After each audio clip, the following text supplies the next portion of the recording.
Senhor Deus bendito, Pai bondoso e santo, nós agradecemos a Ti, Pai, por Tua palavra nesse momento, Pai, que a Tua palavra será exposta aos nossos corações, aos corações e ao coração da Tua igreja, Pai. Nós pedimos a Ti, Pai, que o Senhor instrua-nos, Pai, que só traga a nós a compreensão, o entendimento da Tua palavra, para que, por meio da operação do Teu Espírito em nossos corações, em nossa vida, Pai, possamos glorificar e bendizer o Teu santo nome. Nos ensina, ó Pai, através da Tua palavra, quebra, ó Pai, as nossas resistências, o nosso orgulho, a nossa soberba diante da Tua palavra, que essa palavra do Senhor seja, Pai, como o ariete batendo no muro dos nossos portões, rompendo, Pai, todas as fortalezas e fazendo com que toda resistência, Pai, por terra, da Tua palavra triunfe sobre nós, nos conduzindo à piedade, à ligação, à pureza e retidão. Pai, fala com a Tua igreja, edifica-nos assim, oramos, confiando na Tua bondade. Amém. Irmãos, vamos abrir a palavra do Senhor agora em Mateus capítulo 5.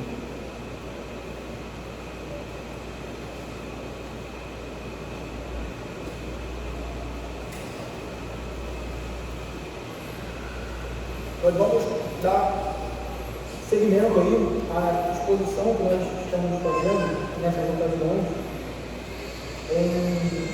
no Sermão do Monte. E nesse momento pela manhã nós vamos tratar aí do verso 27, capítulo 5, verso 27 a 28 apenas.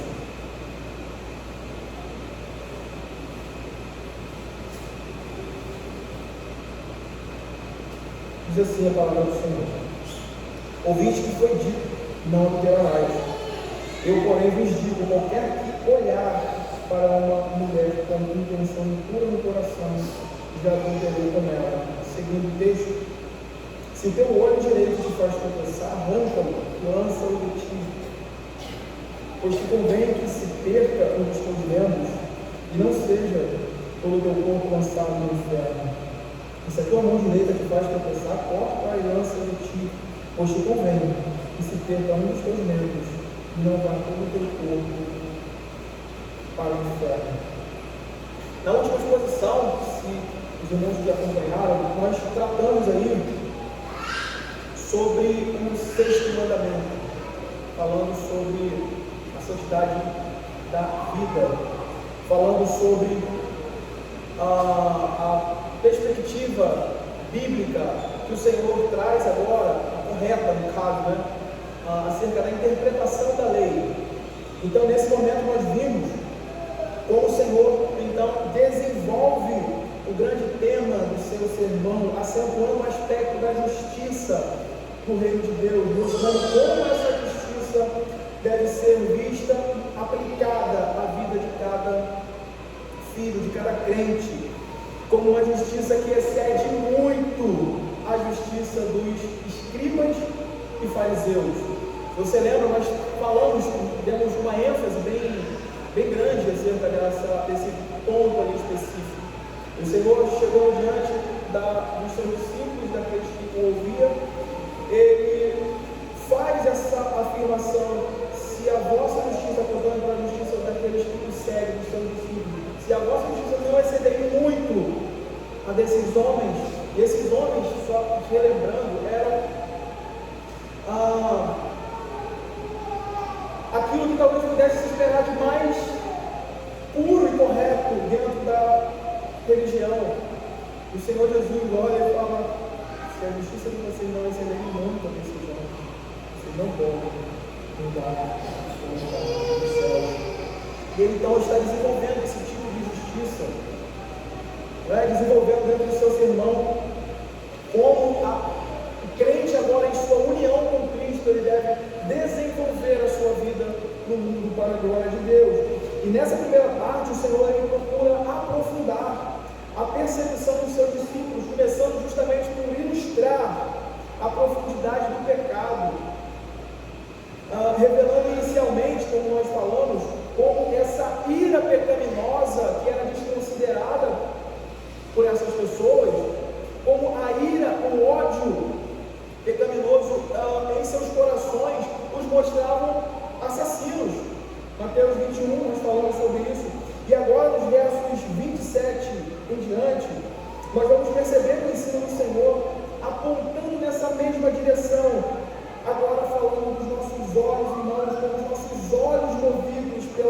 cobiça do nosso coração nos mostra adúlteros.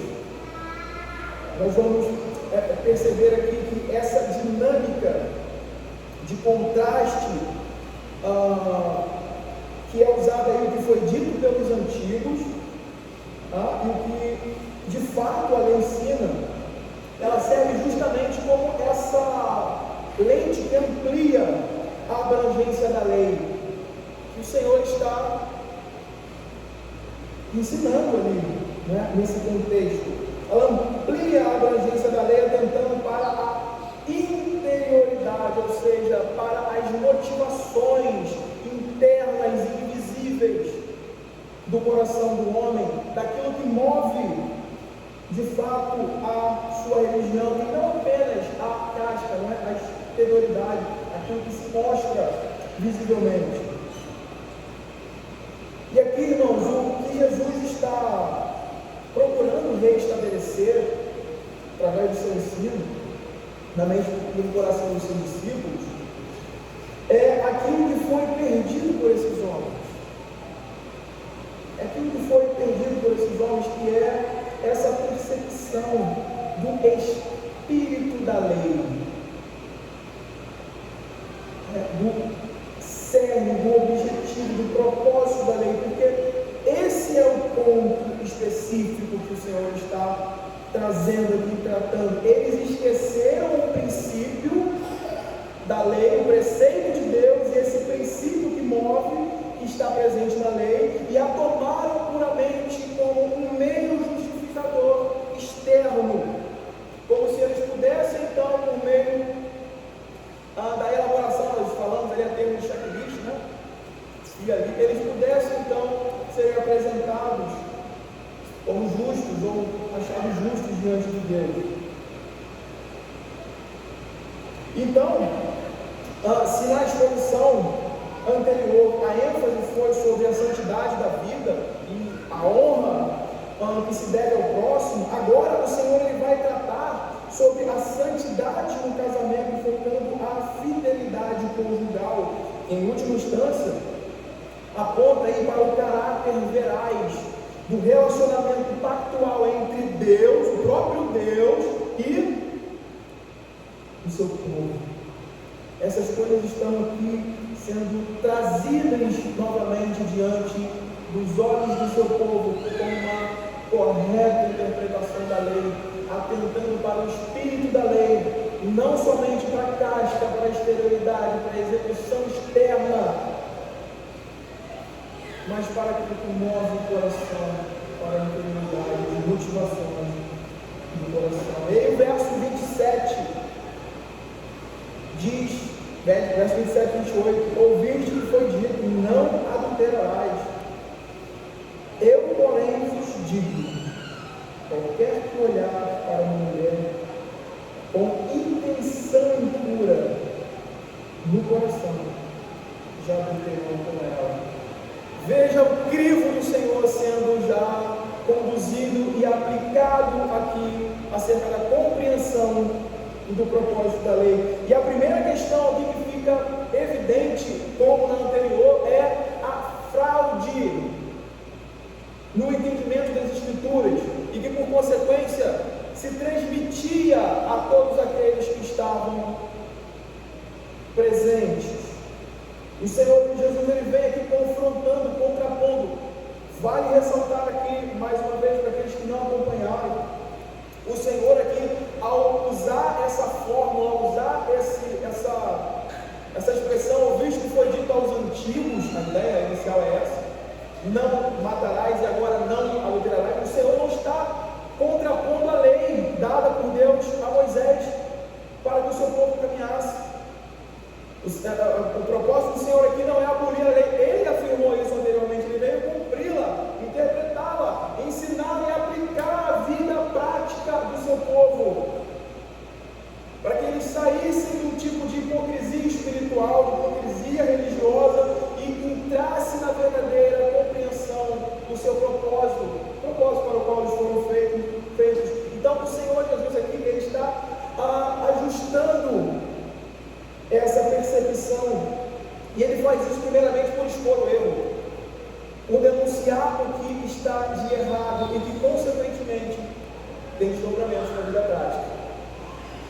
O Senhor ele continua aí pregando essa fórmula, o vídeo que foi dito com o propósito de desconstruir esse tipo de interpretação distorcida acerca da lei de Deus e que, consequentemente, tem implicações práticas na vida daqueles que erroneamente tomam para si. Irmãos, não se engane. Se você crê errado sobre alguma coisa, você vai moldar a sua cosmovisão.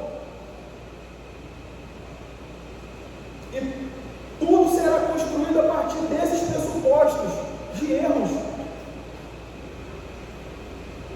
E muitas vezes isso não é nem perceptível, isso não é nem percebido. É como essa lente pela qual você enxerga o mundo. Então a primeira coisa que o Senhor faz aqui é remover esse tipo de interpretação fraudulento da palavra de Deus, que faz com que o homem se veja em uma condição boa, ou melhor, inocente, isento de pecado diante da lei de Deus, ao considerar ou ao falar. Por exemplo, aqui no caso de adultério, e se a gente trouxer isso aqui para a nossa realidade, no tempo de hoje, agora, especificamente aqui, se eu perguntasse aqui, quem se considera um adúltero aqui, eu tenho quase com certeza que ninguém levantaria a mão. Então, a coisa começa a funilar por aí.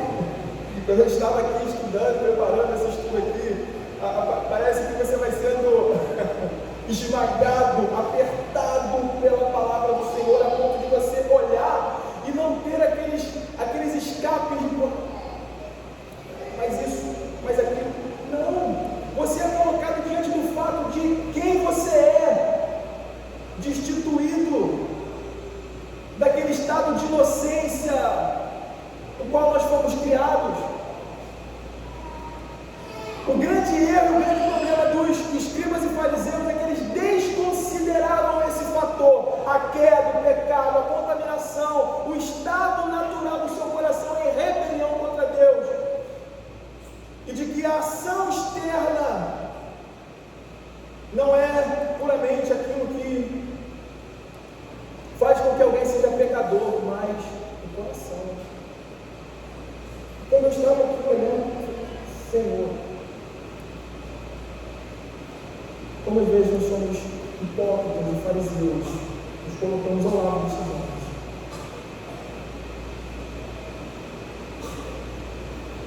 Então o Senhor ele continua aqui contrapondo esse tipo de perseguição meramente. Às vezes nós olhamos esse checklist externo, né? Nunca foi de fato, as vias de fato, como há. Não adulterarás aqui, embora retirado das Escrituras, não representava nada na vida daqueles homens. Não representava, melhor dizendo, na vida daqueles homens, o que de fato deveria representar. Embora eles pudessem parecer intérpretes fiéis da lei, ao ponto de não deixarem passar nem sequer uma vírgula, além do sentido literal, todavia eles omitiam, ou eles omitem o sentido completo da espiritualidade do uso verdadeiro dessa lei para a sua vida. E às vezes a gente tem dificuldade de olhar e de enxergar esse ensino acerca da espiritualidade da lei, que precisa ser percebida por nós. Abra Romanos 7, 14.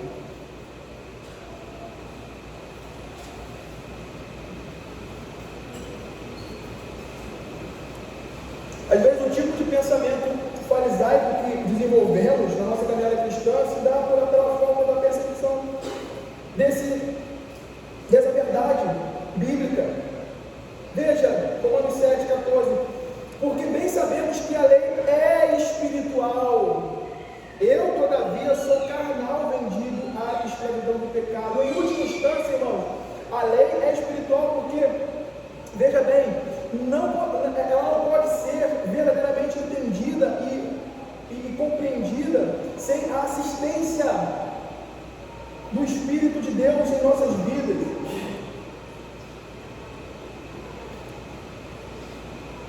vai ajudar naquilo que nós vamos tratar no próximo sermão da noite.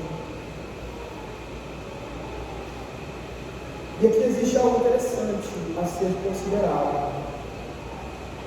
Uma coisa, veja bem, uma coisa é alguém ter uma boa percepção acerca da Escritura, né?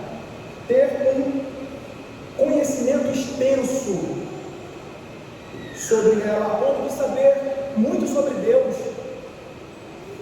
a ponto de saber muito sobre os atributos de Deus, a ponto de saber muito sobre as suas obras, sobre seus princípios. Mas outra coisa é como essa pessoa faz uso dessa percepção e desse conhecimento, muitas vezes extenso, que ela possui acerca da palavra de Deus. E aí nós vamos perceber aqui claramente que a extensão do conhecimento dos escribas e fariseus estava naquilo que Paulo chamava de letra meramente, nessa casca, que nada mais era do que essa casca de uma religião morta, e que consistia em uma audição exterior e superficial da lei, mas que não tocava, não alcançava o coração, e por isso as respostas que esses homens davam por suas vidas eram sempre respostas vazias, respostas superficiais, vazias desse verdadeiro significado da lei. O ponto aqui, irmãos, é que por mais extenso que fosse o conhecimento deles sobre a lei, eles não levavam em conta a espiritualidade da lei, que toca, que deve tocar o homem como todo. Suas motivações, seus pensamentos, seus desejos e, enfim, suas ações. Eles se concentravam na última parte. Enquanto eles não fossem acusados do ato em si, eles então se consideravam isentos de qualquer culpa importante a isso. Por isso, no verso 28, o Senhor refuta a ideia superficial da lei, que dizia que não havia adultério além do ato externo e físico, dizendo: eu porém vos digo. Veja essa partícula aí, eu porém, né? Diante da interpretação vigente, rasa, superficial, ligada à exterioridade, o Senhor Jesus vai aprofundar isso e falar: olha, eu porém vos digo, qualquer que olhar para uma mulher com intenção impura no coração, já adulterou com ela. E aí nós precisamos avaliar aqui o que é esse olhar que o Senhor Jesus está mostrando aqui. O olhar que Jesus menciona não é apenas um olhar casual, de relance. Antes é um olhar fixo e demorado, com propósitos lascivos.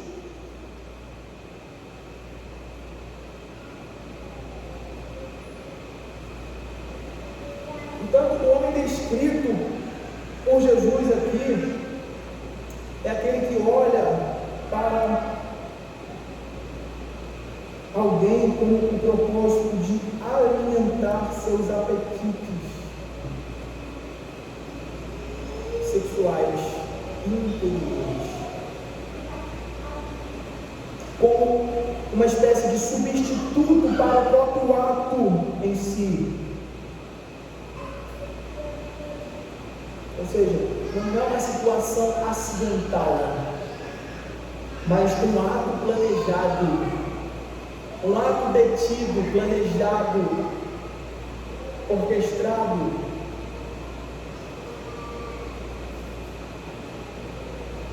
A gente precisa entender isso aqui dentro do seu verdadeiro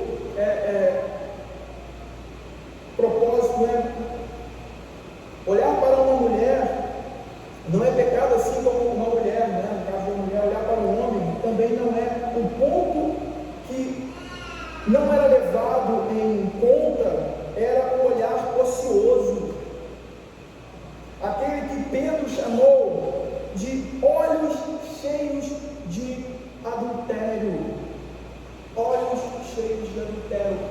adultério, olhos cobiçosos, olhos que procuram desvendar aquilo que é reservado à pessoalidade, à intimidade da pessoa e do seu marido. O desenvolvimento de Jesus aqui consiste em ensinar que a lei de Deus, diferente do modo como os fariseus a tomavam, exige pureza, integridade em nosso coração e em nosso pensamento para com os demais. É uma perspectiva que está preocupada com o intento do nosso coração e que exige essa pureza de nós.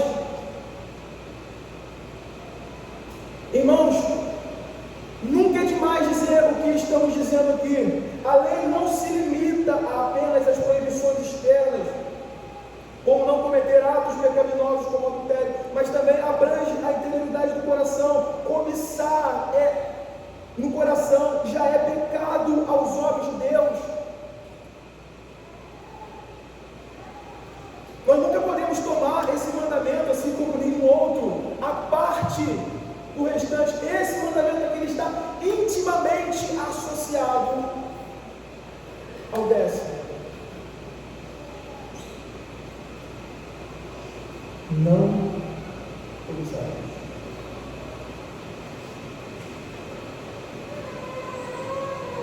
O ponto de ensino aqui é exatamente isso.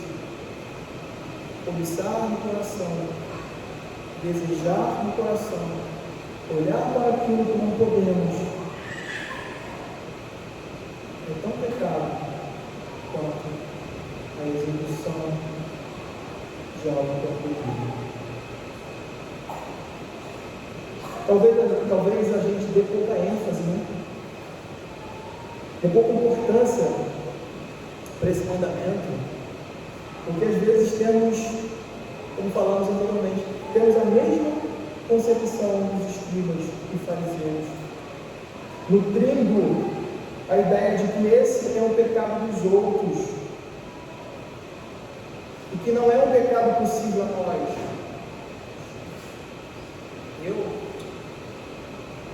Ou se não impossível, quase impossível. Mas eu queria chamar a atenção para o fato de que, se estamos pensando assim, se estamos pensando dessa forma, é porque a nossa percepção das Escrituras está tão rasa e superficial quanto os escribas e fariseus, ou ainda pior. Eu acho interessante que o Packer fala, avaliando essa percepção rasa da igreja em muitas situações. Packer certa vez disse que o grande problema do nosso cristianismo é que muitas vezes ele é extenso, tem quilômetros de extensão, mas apenas milímetros de profundidade.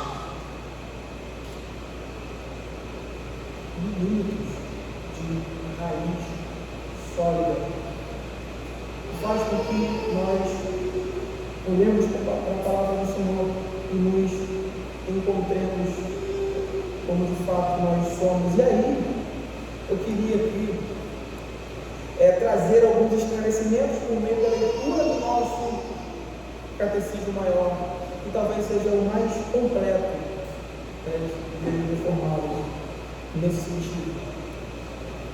E a partir daí olharmos algumas questões e que certamente nós veremos aqui como uma coisa bem mais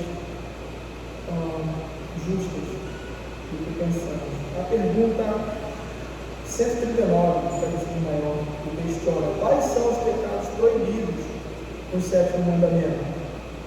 A resposta dada é: os pecados proibidos no 7º mandamento, além da negligência dos deveres exigidos, vamos ver isso, são o adultério, a fornicação, o rapto, o incesto, a sodomia e todas as concupiscências desnaturais.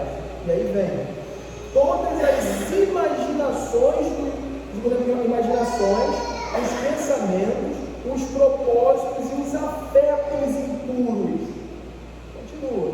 Todas as comunicações corruptas e torpes, ou ouvir as mesmas, os olhares lascivos, o comportamento impudente e leviano, o vestuário imodesto, a proibição do casamento lícito e a permissão de casamento ilícito, permitir, tolerar ou ter bordéis e a frequentação deles, os votos embaraçadores de celibato e a demora indevida do casamento, ter mais que uma mulher ao mesmo ou ter uma mulher ou mais que o marido ao mesmo tempo, né? Ter uma mulher, mais de uma mulher, mais de um marido ao mesmo tempo.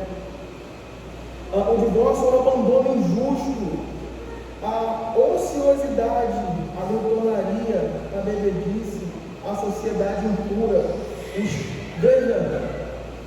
os cânticos, livros, gravuras, danças, espetáculos lascivos e todas as demais provocações à impureza ou atos de impureza, quer em nós mesmos ou quer nos outros. E aí, se eu refizesse agora a pergunta que eu fiz no início, certamente o nosso rosto colaria. Porque pela autoridade da palavra de Deus e pelo ensino que nós estamos vendo, nenhum de nós aqui escapamos e nenhum de nós aqui estamos isentos. E é justamente por causa disso que precisamos de Cristo, irmão. É justamente por causa disso que nós precisamos da obra meritória de Cristo, da sua justificação, da sua perfeita obra nos cumprindo.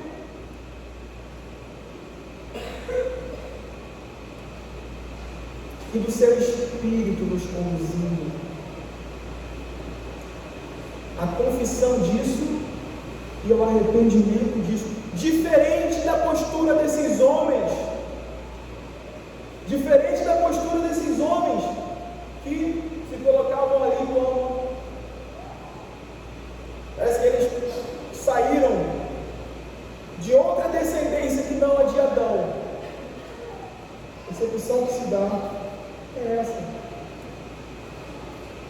E aí eu queria aprofundar um pouco mais isso dentro dessa perspectiva, que é o propósito do texto aqui, que nós falamos inicialmente.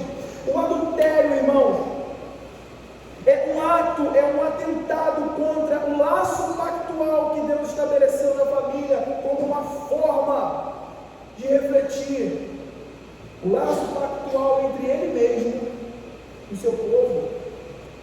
William Perkins, ele diz algo muito interessante. Ele vai dizer assim: o adultério destrói o seminário da igreja, que é a descendência santa da família.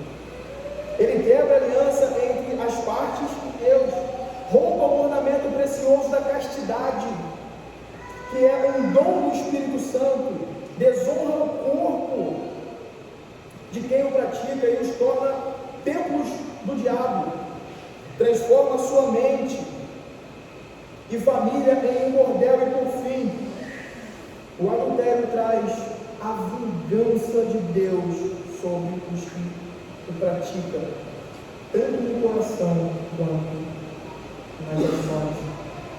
E eles têm que entender isso. Essas coisas estão ligadas associadamente. Abra Hebreus 13.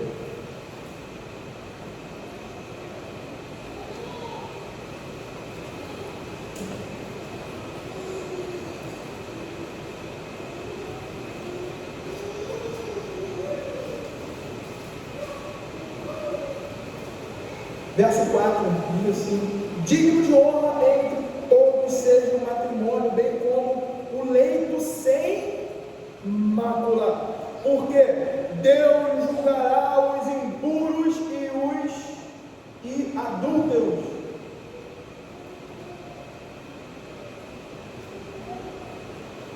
Deus julgará os impuros e adúlteros. Perceba, a união entre marido e mulher destina-se a exemplificar o relacionamento exclusivo entre Deus e seu povo. Da mesma forma como o esposo, o marido e a esposa se dão inteiramente um ao outro, não retendo nada, Deus se dá a nós, deseja que nós nos demos a Ele de forma perfeita, entendendo o perfeito de forma completa, plena. E existe um ponto pactual dentro dessa relação que é a fidelidade. A lealdade, a honra um do outro. Veja que interessante, no Antigo Testamento, Deus comparou sua relação com o seu povo com o romance entre o marido e a mulher.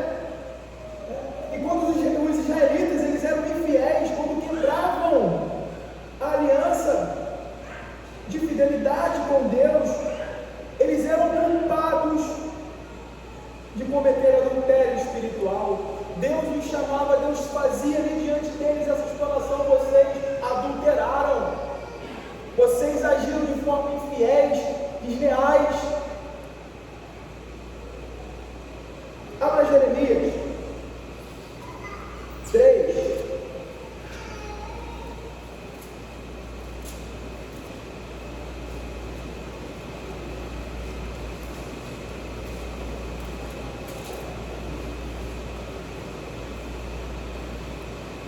Veja o que é dito em Jeremias 3, de 3 a 10. Pelo que foram retiradas as chuvas e não houve chuva serôdia. Mas tu tens a fronte do prostituto e não queres te envergonhar. Não é fato que agora mesmo tu invocas, dizendo: Pai meu, tu és o amigo da minha cidade? Converterá ou conservarás para sempre a tua ira, ou reterás até o fim? Sim, assim falas, mas cometeste maldade.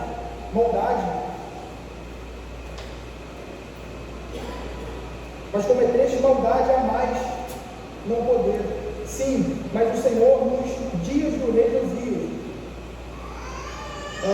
disse mais o Senhor nos dias do rei Josias, visto que fez a pérfida Israel. Veja a forma como é dito aqui, né? Foi a todo monte alto e debaixo de toda árvore frondosa, e se deu ali a toda a prostituição.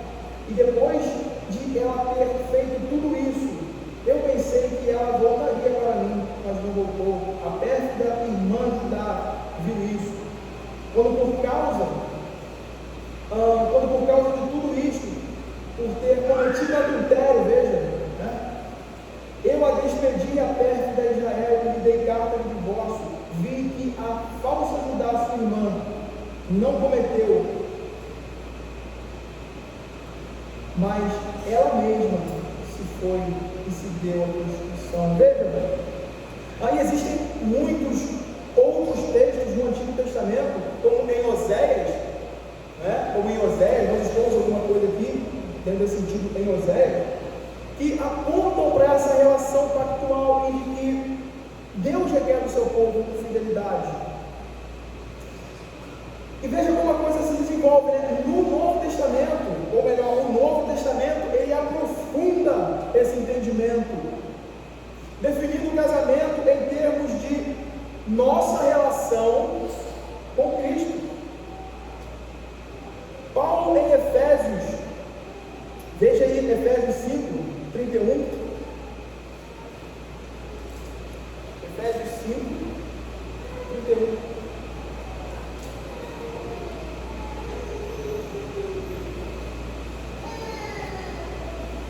Vai dizer, citando Gênesis: eis porque deixará o o homem a seu pai e a sua mãe, e se unirá a sua mulher, e se tornarão os dois uma só carne.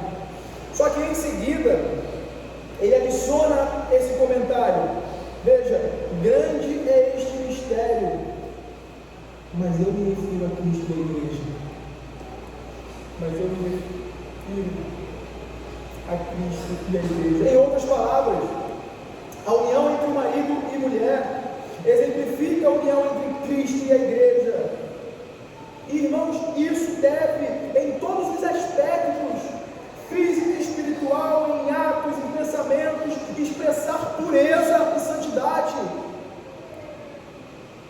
que é o selo de Cristo sobre a vida do seu povo, nessa união.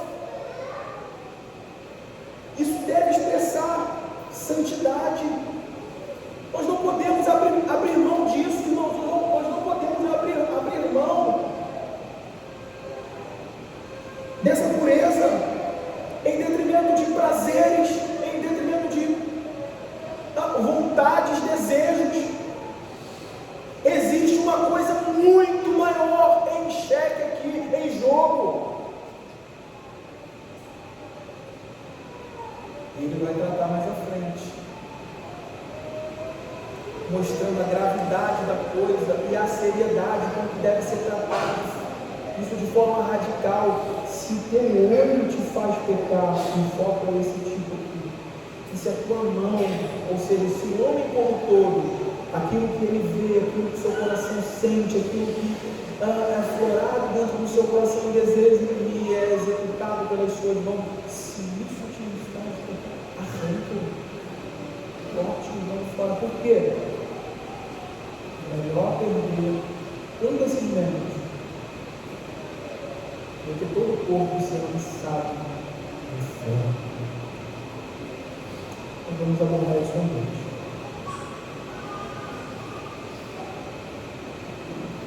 E aqui cabe uma pergunta, irmãos: como estamos lidando com nossa vida secreta? Eu digo secreta não no sentido de você ter a privacidade apenas do seu lar, mas a nossa vida é íntima em nosso coração. Será que estamos preocupados em como Cristo olha para o nosso coração? Porque o olhar de Cristo sobre o nosso coração não é um olhar casual que acontece de vez em quando, uma vez ou outra. É um olhar permanente, constante, a todo tempo, quando não tem mais ninguém nos observando, nos olhando, nos percebendo. Os olhos do Senhor estão sobre nós. E além, Ele escuta o íntimo do nosso coração, as motivações, os desejos que estamos cogitando em nosso coração. Como anda a nossa preocupação acerca disso? Porque isso diz muito sobre o nosso estado. Se nós somos colocados do lado desses homens, ou seja, desse tipo de religião que não representa aqueles que são salvos em Cristo Jesus, porque é isso que o texto vai falar. Esses homens pensavam que eles eram herdeiros do reino do céu pela sua familiaridade, pela sua linha de descendência em Abraão, por tudo mais. Mas o Senhor Jesus vai falar: vocês são hipócritas, vocês se colocam na porta do reino do céu, vocês não entram e não deixam ninguém entrar. Vocês são filhos do diabo, porque vocês percorrem toda a terra fazendo projeto. Como faz? Tornam filhos do diabo 2 vezes mais que vocês. Esses são esses homens. O estado da percepção, da preocupação maior do nosso coração diz muito sobre o nosso estado. Para onde estamos caminhando? Para que você não se engane, para que você não, e eu não nos enganemos.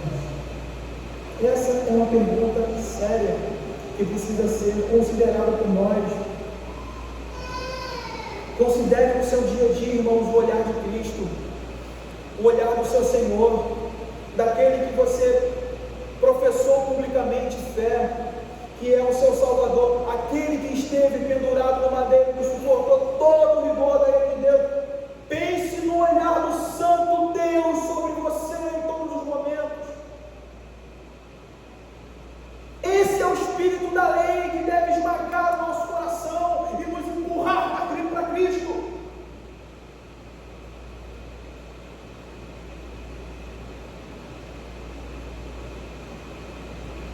Às vezes nós nos preocupamos muito com os homens nos veem.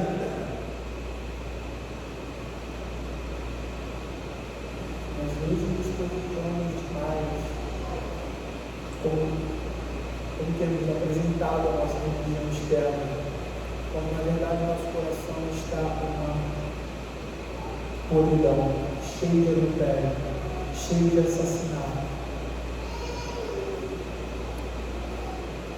Uma vez, ainda que não derramemos uma gota de sangue, ainda que não cheguemos a Cristo, nosso coração é naturalmente pecaminoso. Consideramos isso e olhamos aqui para o texto que está em 1 Tessalonicenses 4,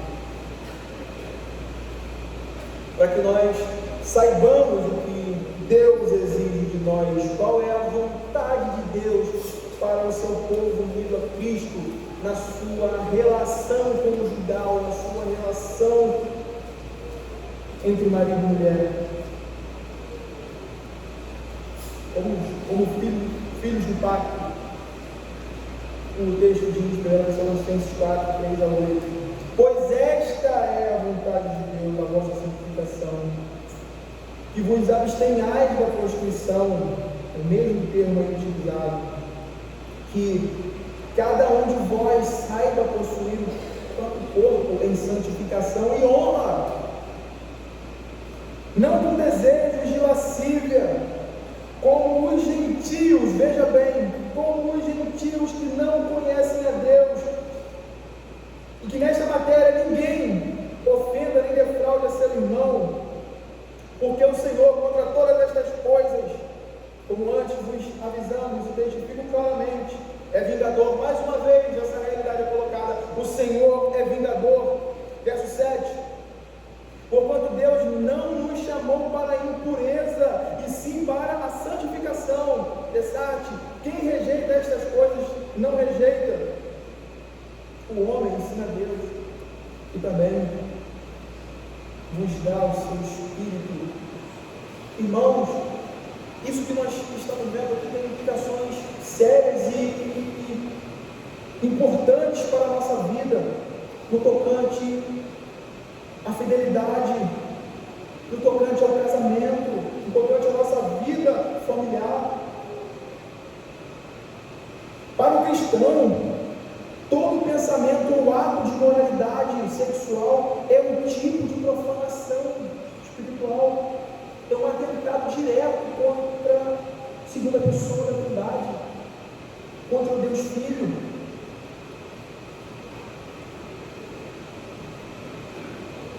Uma profanação direta, um atentado direto contra o nosso Senhor Jesus. Abra primeiro aos Coríntios, primeira carta de Paulo aos Coríntios 6, na parte final do verso, capítulo 6, verso 13, parte final do verso 13. Porém o corpo, 1 Coríntios 6, 13, lá no finalzinho, porém o corpo não é para a impureza, mas para o Senhor, e o Senhor para o corpo. Veja, agora no versículo 15 a 18, no mesmo capítulo, não sabeis que os vossos corpos são membros de Cristo? Eu, porventura, tomaria os membros de Cristo e os faria membros de meretrizes? Absolutamente não. Ou não sabeis que o homem que se une à prostituta forma uma só carne com ela?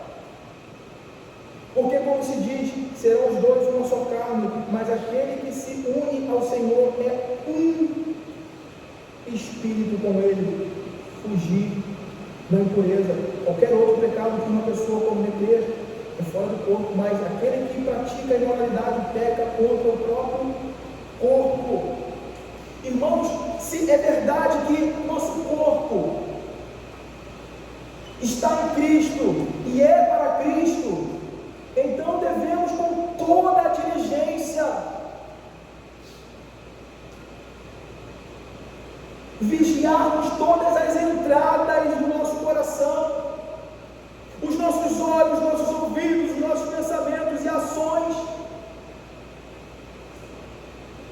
para não violarmos a santidade da nossa união com Cristo, a santidade dessa união perfeita com o nosso Salvador.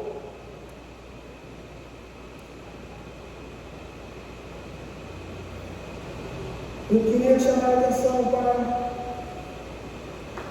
um ponto aqui, que é a realidade do tempo em que estamos vivendo, do nosso tempo. Queria que você observasse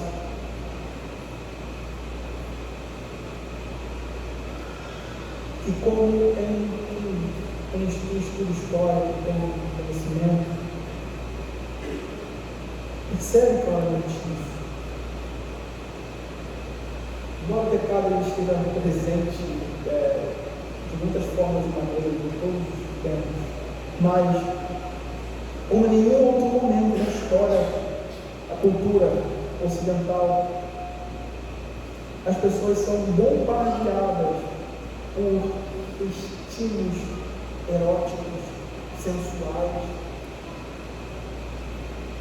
e que faz coro com aquilo que lemos lá no Catecismo Maior, aquilo que é listado ali. A literatura está recheada de imagens eróticas. A arte, os filmes que são produzidos, a música,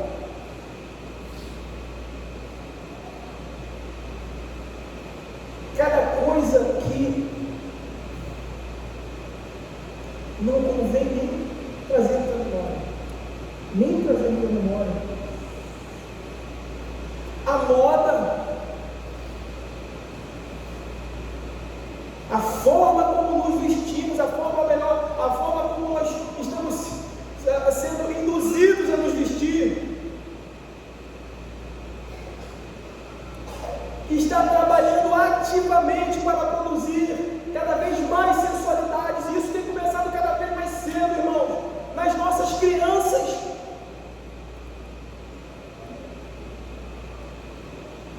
Uma coisa diabólica e demoníaca, perverter a criança.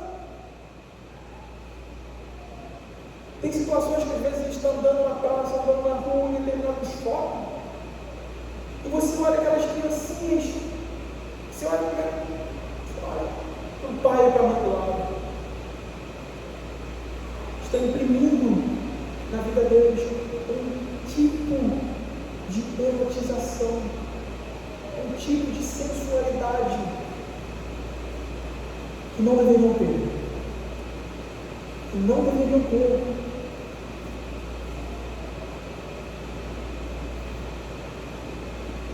E que promove muitas outras coisas. O coração do homem corrupto, mal, perverso.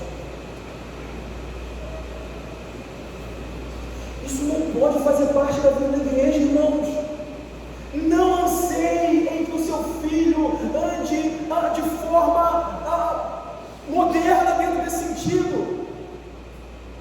Não anseie que o seu filho pareça com o mundo, se vista como o mundo, corte os cabelos como o mundo, se porte, fale, tenha gírias como as do mundo. Satanás está orquestrando tudo isso para perverter a igreja de Cristo, tenhamos os olhos atentos às nossas crianças e ao nosso vestuário, a forma como compramos roupas, a forma como olhamos os filmes.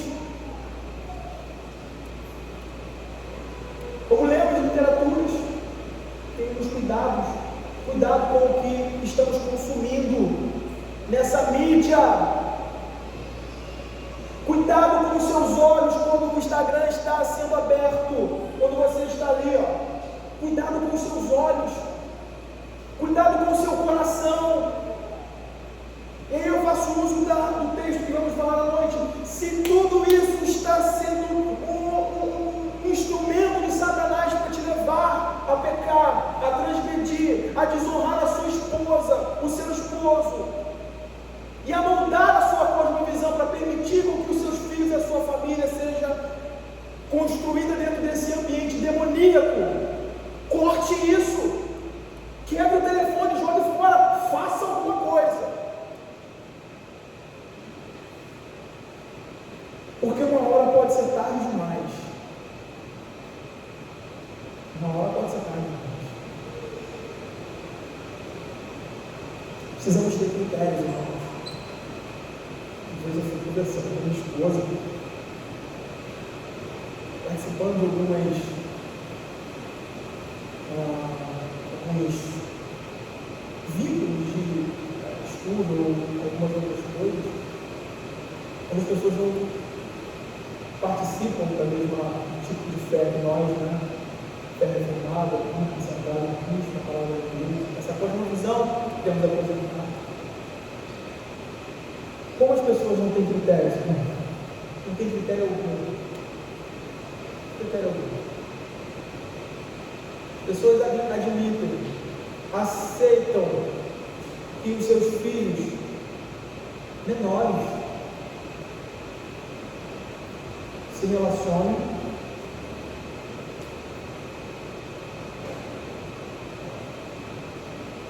e tenham frutos, mas elas são contra o estudo. Sabe uma coisa?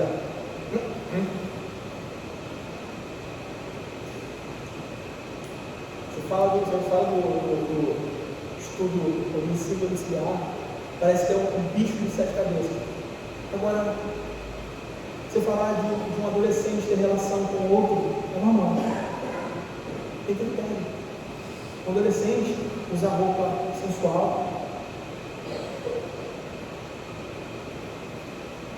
fazer caras e bocas nas redes, sensualizando.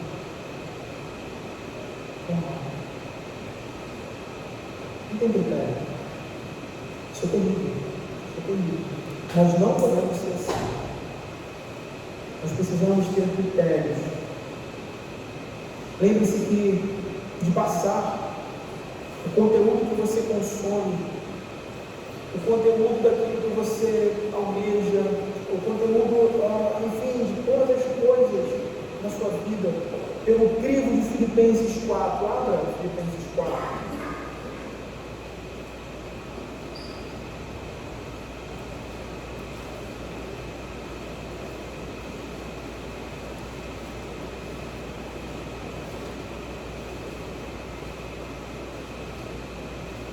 Finalmente, irmãos, tudo que é verdadeiro, tudo que é respeitável, tudo que é justo, tudo que é puro, tudo que é amável, tudo que é de boa fama, se alguma virtude há, veja que a coisa vai muito além, se alguma virtude há, e se algum louvor existe, seja isso que ocupe o vosso pensamento.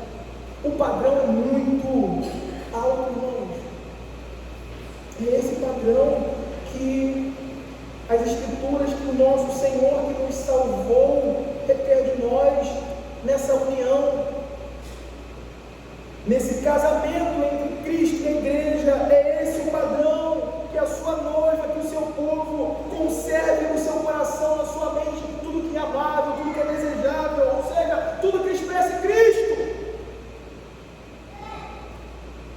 E consequentemente tudo aquilo que é contrário a isso, irmão, que seja reprovado por nós, que seja abandonado.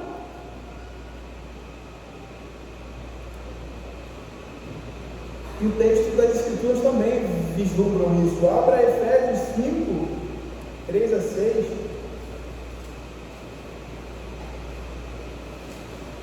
somos ordenados a viver de tal forma pura e santa, e ao mesmo tempo de agir ativamente, a nos repelir, a nos despir dessas coisas. Veja, Efésios 5, 3 a 6. Mas a impudicícia e toda a imoralidade sexual, né?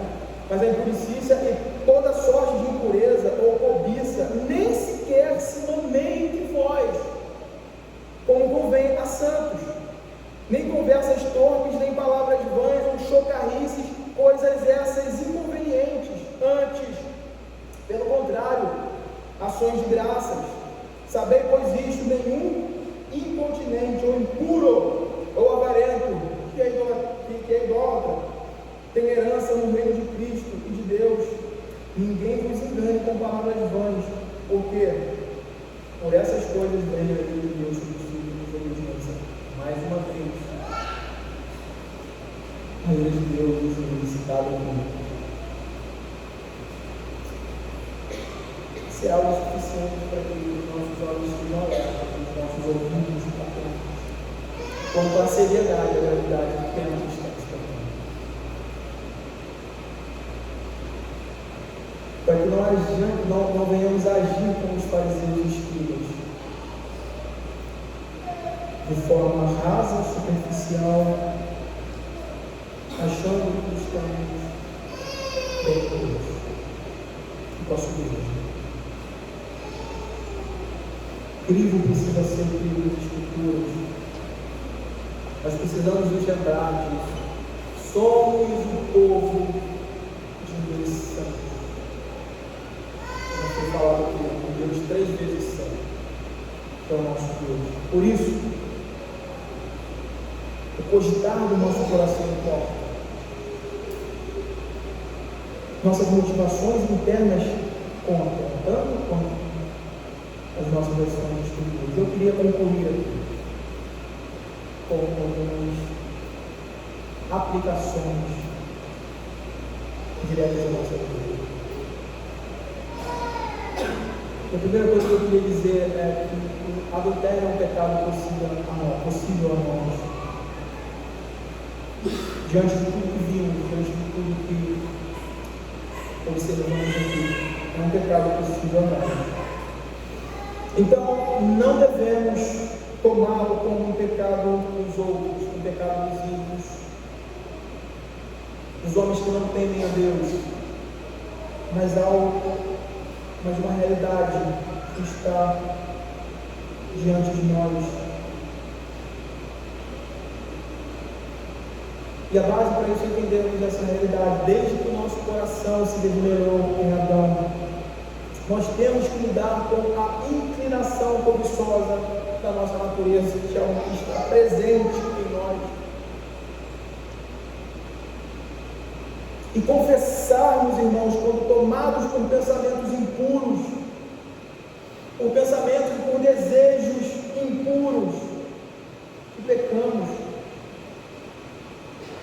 Nos arrepender desse pecado e não negá-lo como os escribas faziam diante da exposição da lei de Deus, um tipo de vida que não vislumbrava a realidade da sua natureza. Isso fica muito claro lá na oração dos dois, do publicano e fariseu. Porque eu não sou assim, pecador. Faça aquilo, faz uma lista ali. Não sejamos assim.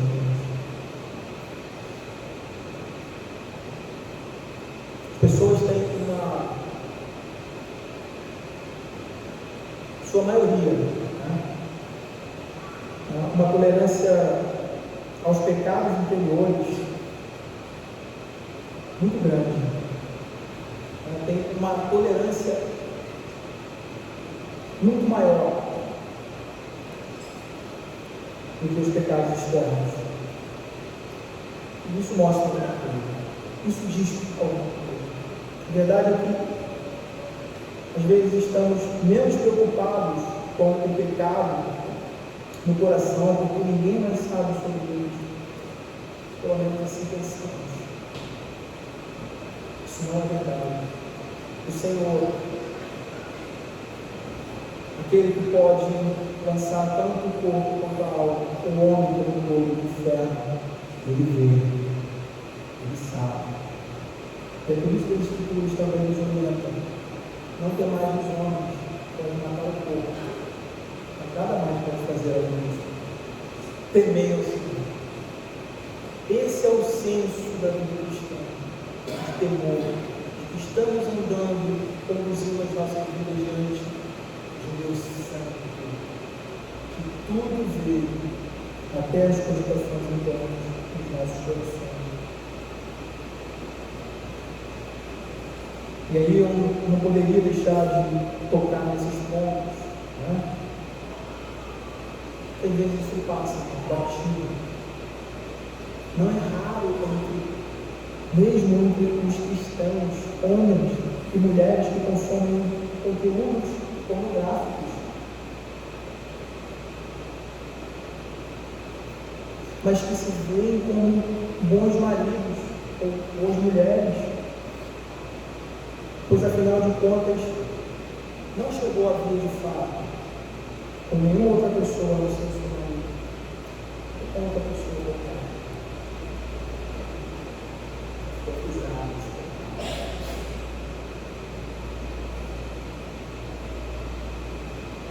Não é raro. Felizmente isso é bem mais comum do que se pensa. A verdade é, o que fazemos com o corpo não é apenas físico, mas também espiritual. Isso tem consequências, isso tem desdobramentos. Eu espero que eu esteja sendo bem claro no que eu estou falando. Isso tem consequências. Eu queria mais uma vez lembrá-los, cada um de nós, ricos, mulheres, os olhos do Senhor estão atentos ao nosso procedimento com nossos maridos e mulheres. Ele é o julgador. Ele é o julgador.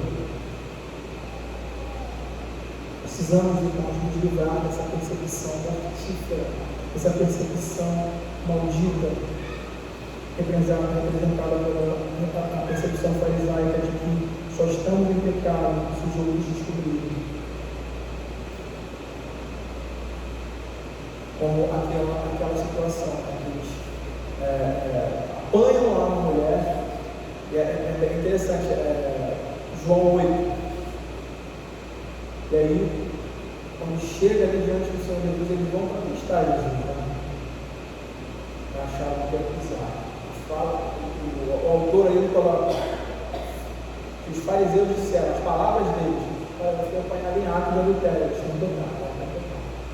A lei manda matar o Senhor. Eles se vira para eles, se escrevendo, eles insistem. E o Senhor olha para eles. Pode começar. Aquele que não, de vocês que não tem pecado, pode começar.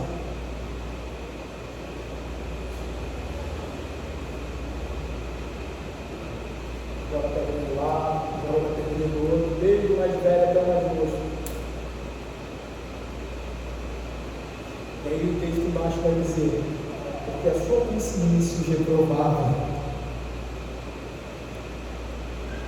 porque a sua consciência reprovada mostrava que de fato eles eram esses guardiões vorazes, ávidos pela externalidade. Eu queria dar aqui a solução bíblica, que está falando um grande problema. A gente nunca pode sair assim. E aí, me falou, mas e agora? A solução bíblica para esse tipo de pecado é agir de forma radical. Já entrando aqui um pouco no começo da noite, para o que vamos seguir, negando-se a si mesmo, tomando providências bíblicas para fugir da aparência do mal. Eu digo uma coisa para vocês: A maioria das relações adultas não começa no ato em si, começa com um tipo de intimidade inapropriada, um tipo de amizadezinha. E só observando algumas coisas aqui. O 7º mandamento proíbe o homem casado de flertar com outra mulher, ou o solteiro de se aproximar com a esposa de outro, com intenção pura, de se estar buscando algo que ele não deveria. Então, certo comentarista do Novo Testamento vai dizer que para evitar a tentação, certas medidas devem ser mantidas. O mandamento também proíbe exatamente essa realidade, né? Que a mulher casada busque qualquer tipo de apoio primário de outro homem, qualquer esfera,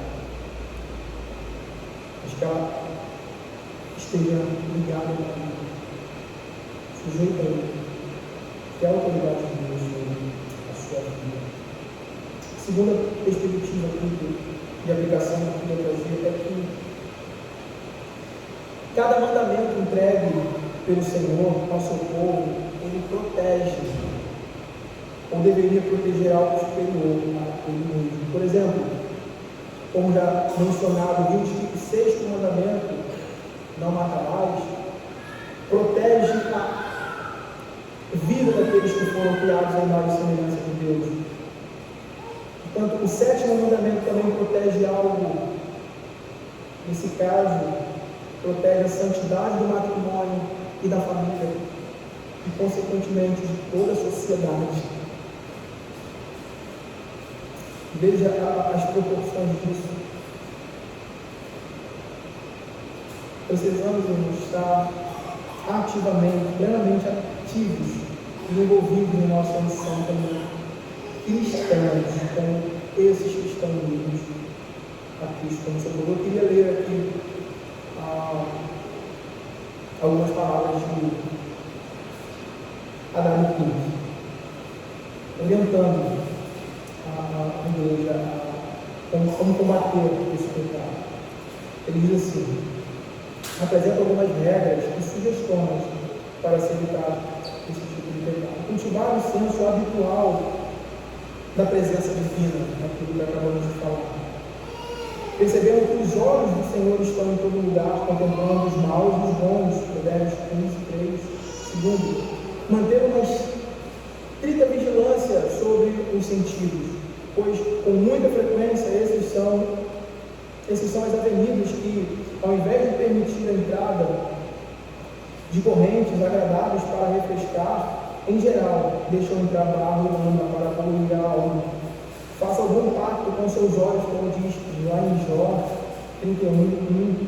Feche os seus ouvidos contra qualquer conversa obscena. Não leia nada que contamine. Vigie o seu pensamento e trabalhe prontamente para expelir os que forem perversos. Pratique a sobriedade e a temperança, como diz em 1 Coríntios 9:27. Aqueles que indulgem em glutonaria, ele disse, geralmente descobrem que seus excessos levam à cobiça. Exercite-se numa ocupação honesta e legal.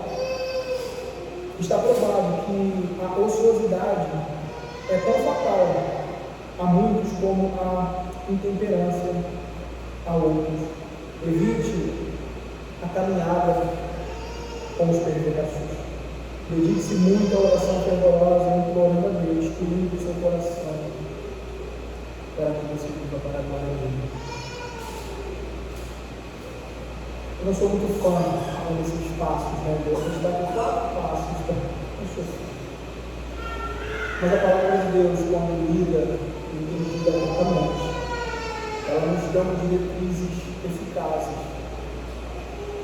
para combatermos, para vigiarmos os nossos corações, sermos achados diante dos olhos do Senhor, como a sua mão. Para isso, vamos orar.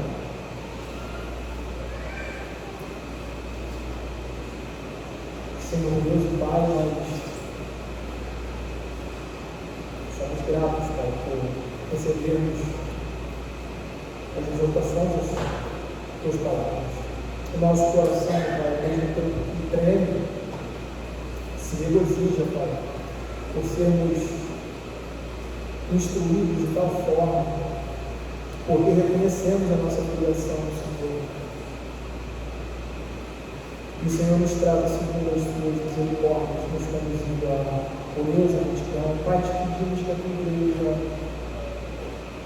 seja fortalecida nessa verdade, para resistir, Pai, às astutas ciladas do diabo, guerrearem contra sua própria carne, fugindo da cabeça do mal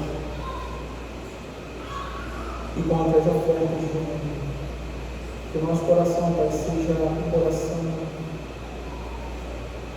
atentos aos Teus olhos. Sejamos, Pai, filhos e filhas vigilantes durante a nossa vida, nosso casamento, nosso relacionamento. O Senhor nos abençoe nesse momento.